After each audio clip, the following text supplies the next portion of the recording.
vamos lá, voltando para o nosso assunto aqui, né, de hoje, fração. Vocês vão estar observando, tá, os termos da fração. Eu já deixei aqui logo, coloquei no quadro, certo? Sempre, ó, a parte de cima, ela é chamada, tá, de numerador, tá? E a parte de baixo é chamada de denominador. Então, tudo que for de cima que eu me referi a numerador, está em cima. E o denominador está embaixo, certo? Quando eu tenho uma divisão, ou seja, uma fração, é o que se refere à divisão, certo? Então, eu vou realizar divisões em partes iguais. Então, por exemplo, se eu tenho aqui 80 décimos, eu vou significar o quê? Eu posso estar cancelando esses zeros, certo? Então, eu fico com 8 sobre 1. Esse 8 sobre 1, ele é a mesma coisa de 8. Então, esse 1 aqui, ele não tem muita representação. O que representa mesmo sempre é um valor maior, tá certo, pessoal? Então, observem aí nas divisões. Aí, voltando aqui, gente, a nossa fraçãozinha, tá? Aí eu pergunto a vocês, 8 sobre 1 é igual ou diferente a 8? Eu já estou dizendo que são iguais, não é isso? Então, é a mesma coisa de ter 8 sobre 1, é a mesma coisa de ter somente o 8. Isso quando eu estou com o 1 embaixo, tá certo?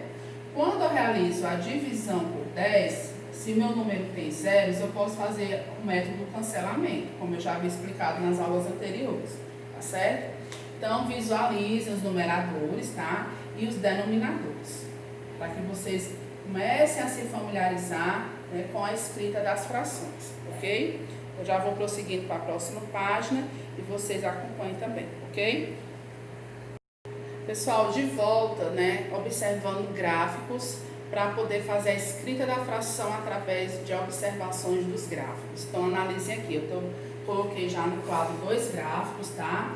Onde nós temos uma parte inteira e a outra parte que não foi totalmente consumida, né? Então, observe. A parte inteira é essa primeira parte, certo? Por quê? Vou já explicar. Sempre quando nós vamos representar em fração, né, nós começamos pelo numerador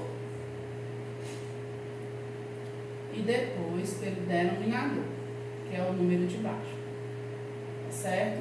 Denominador. O número de cima vai ser tudo que está pintado. Eu representei a parte pintada com esses riscos aqui, tá? Então, eu tenho 4 partes pintadas. Então, minhas 4 partes pintadas, elas são representadas pelo numerador, certo?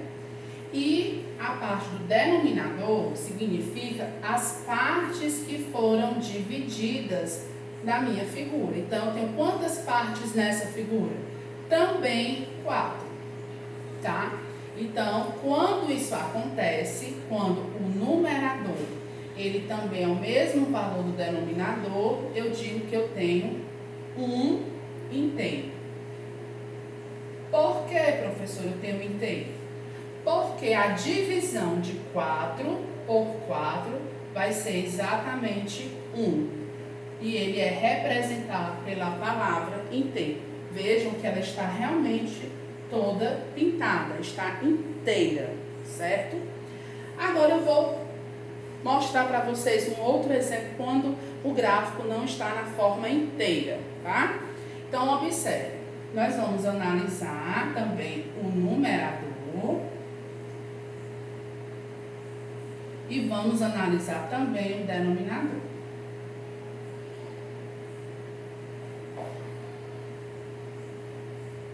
Pronto. Lembrando que o numerador, pessoal, sempre é a parte considerada, ou seja, a parte pintada. Então, no caso desse gráfico aqui, eu tenho 2 partes consideradas, 2 partes pintadas. Então, eu venho com o numeralzinho 2, ok? Então, eu tenho 2 no numerador. E quantas partes foram divididas? Não é que estão em brancas, isso não. Eu quero saber o total dessas partes, porque o denominador são todas as partes que temos aqui quantos pedaços ao todo nós temos nessa forma. Então, 1, 2, 3, 4. Se eu tenho 4 partes, então significa que ele é o denominador. Então, agora, trabalhando também, gente, a questão da leitura de fração, tá?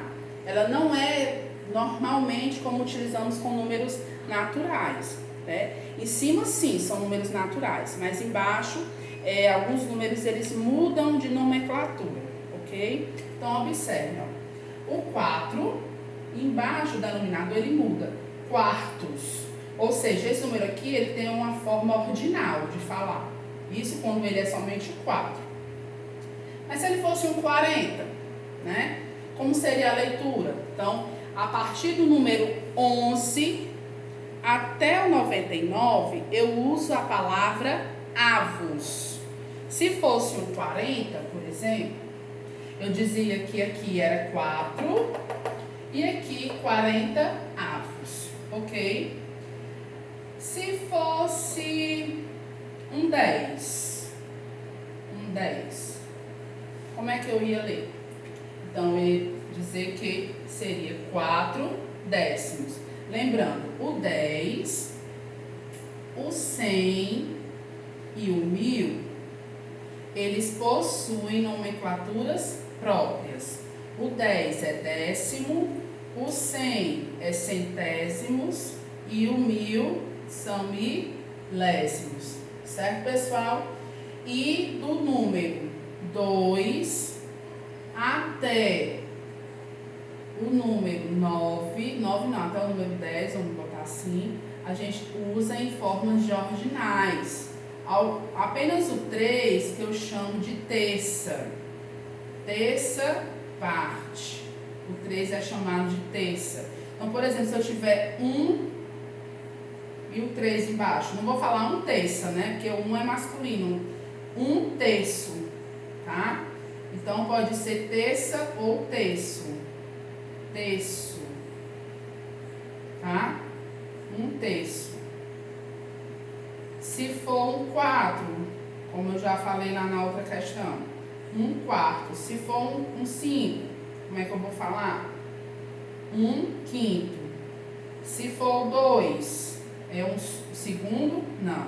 O 2 também tem nomenclatura própria. Ele é chamado de meio ou metade. O 2, ele é chamado de meio ou metade. Tá? Então, cuidado quando vocês forem usar o 2 e o 3. O 3, ele é o terço e o 2 é meio ou metade. Ok? E sempre lembrando, do 11 até o 99, eu escrevo a palavra avos, certo? Para representar, eu falo 11 avos, 12 avos, 13 avos e por aí vai, ok?